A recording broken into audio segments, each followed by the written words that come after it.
Hello there and welcome back to the channel. Now, been doing a few things off camera, so I'll catch you up on those a little bit, show you where I'm up to with the rear arch, made a bit of progress on the other one as well, show you what's needed there. Also been buying again, so we've got a few things to show you that have turned up in the post.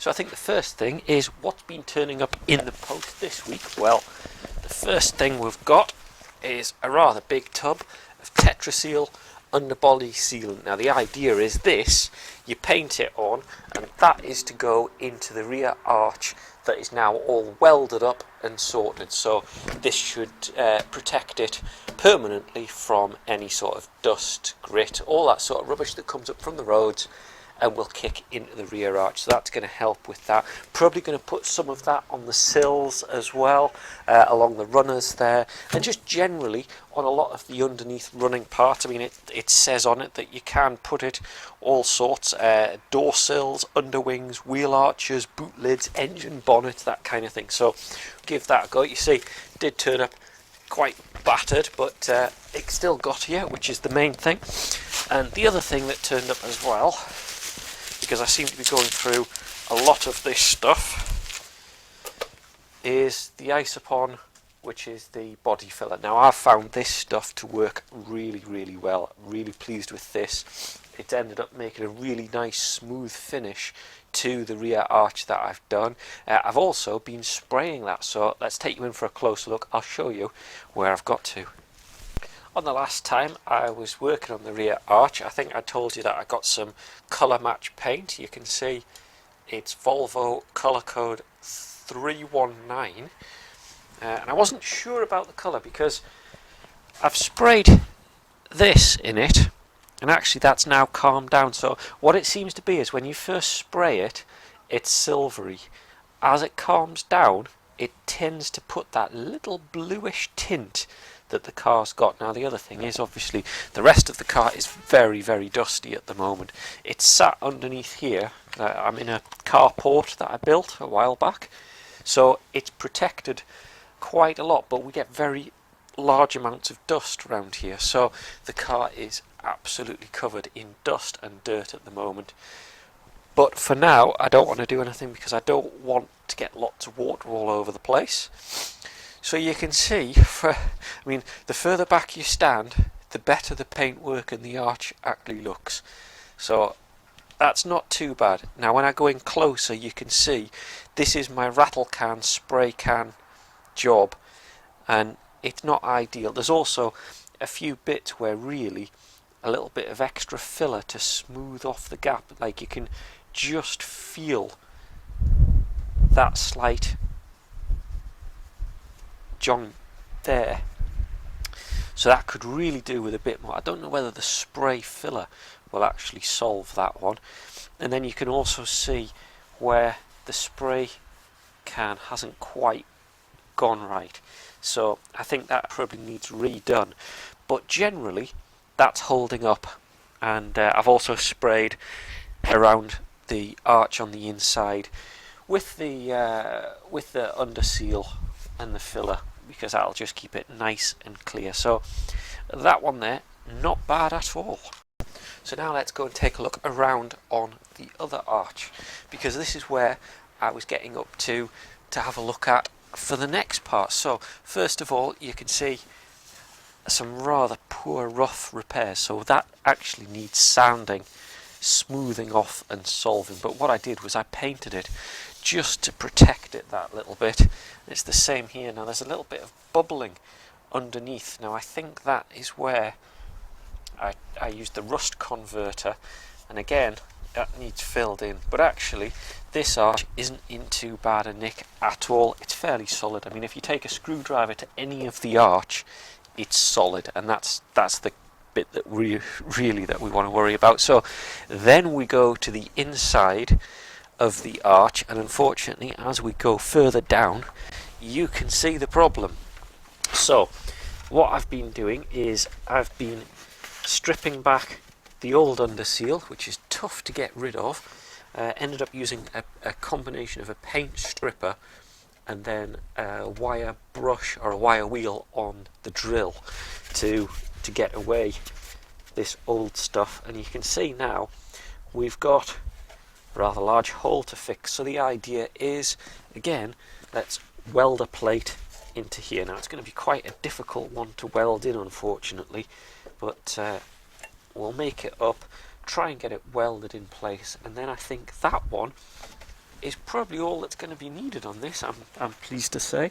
Do have a little bit around the edges, so probably weld another few little patch pieces in, but that one is nowhere near as bad as the driver's side.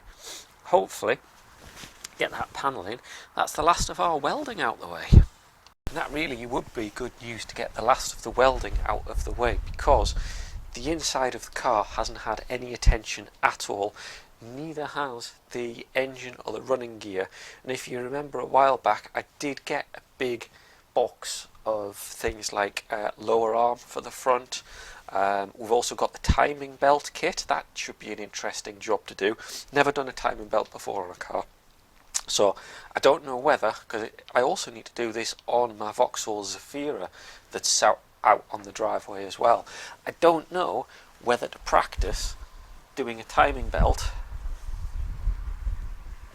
on the Zafira or whether we do it on the Volvo. That one I'm not sure on, to be honest, because the Zafira is I use that daily. That's our one of our normal cars that we use here. So if that one went wrong, that would be a catastrophe. If it goes wrong on the Volvo, again, not good news, but it's not my daily car, and at worst it would then need engine strip and repair the components that go wrong. So that one I'm not sure. If you've got any suggestions, pop them in the comment section below, because I'd love to know what your thoughts are on timing belts. Should they be a DIY? Should we give them a go? Or should I really be taking them into a garage? Now the garage is quoting, I think it was between 4 and 8 hours for the Vauxhall Zafira. I don't think that's correct, because there's so many engine types on the Vauxhall Zafira. I don't think they were aware that the engine that's on my Zafira, let's just go on. I'm talking about a Zafira in front of a Volvo. So on the Zafira, this is the 1.7 A17 DTJ engine. So it's the CDTI EcoFlex, and it's not a very common engine on the Zafiras. You'll find the majority of them 1.9, 2 litres, 1.8, and the petrol engines. This one, the 1.7 CDTI EcoFlex with the DPF, is a little bit more unusual. So a lot of places misquote when it comes to any work on this car, because they make the assumption that it's the other engines. So that might have had something to do with the book time I was quoted from the garage. But also, to be fair, he didn't have any time whatsoever. With all the MOT and what with COVID happening in the UK, MOTs were delayed and extended. So he's now booked up pretty much up till January, February. I'm filming this mid-November. So that's a little bit of a problem there. So even if I wanted to get that into a garage, or at least into the garage I would like it into, he just can't do it in time. So there's the problem. Pop a comment down below, let me know what you think on that issue. Should I be giving it a go myself? Should I be passing it on to the professionals?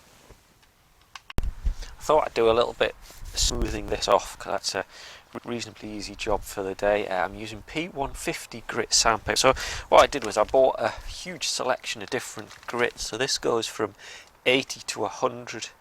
Well, it actually goes from 80 right the way up to 600 grit. I think it goes even further, 1500 pack. So I don't think I'm ever going to use those for the car, but a 150 I found is quite good for the first layer, and then go a little bit higher. So just want to take off this this rough edge that I ended up getting on here. Try to take it back now. What I'm worried about is whether there's still rust under here, because there's a distinctly rust colour coming through as I sand this.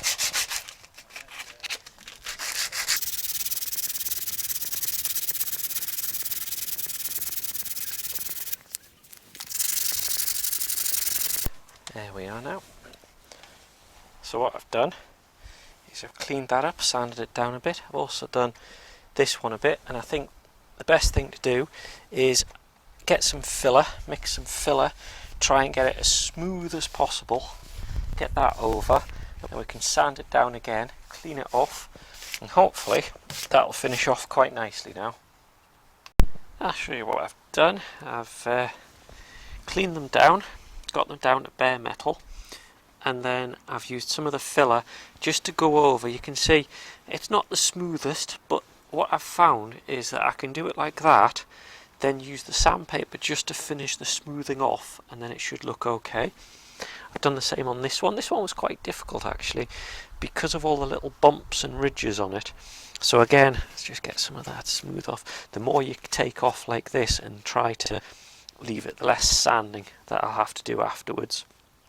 Well, those should, in which case, come out not too bad. So what I'll do is leave those to dry, then a little bit of sanding with probably the 150 grit, something like that, just to smooth them off. Put the Underseal, that's the yellow colour, just that again helps cover the gaps because that Underseal is also a very light filler, and then I can spray the colour back over the top, and that should do the job, I think. So that should solve that. Next bit will be, let's weld plate on down the bottom and get the end of the sill covered up, and we can then get the Underseal added under the arch and get those finished. There's progress. So what I've done is after the filler I've tried to smooth it out, and then I've used the spray Underseal filler. Now you can see there's still quite a few gaps in there, so I need to get the filler out and redo that. Fairly similar on that one. Didn't manage to smooth it off quite as much as I'd hoped. Never mind. So then what I managed to do is get a bit of welding done. So you can see I've got the end cap on. It's not the greatest again, but that should be fine once I've smoothed it off. That kind of thing, do a little bit more. But what I do need to do is sort out, because there is a piece, I'm just going to see if I can get the camera in and I'll show you, underneath. There you can see. So what I'm going to have to do is cut this out right the way back, and then weld a piece in there with a lip. So something like, using the old cardboard method here, something like that, and you can see I can then create the lip on the inside to finish that off quite nicely. So that's the next one, to cut that piece out there, and we'll get a piece welded in.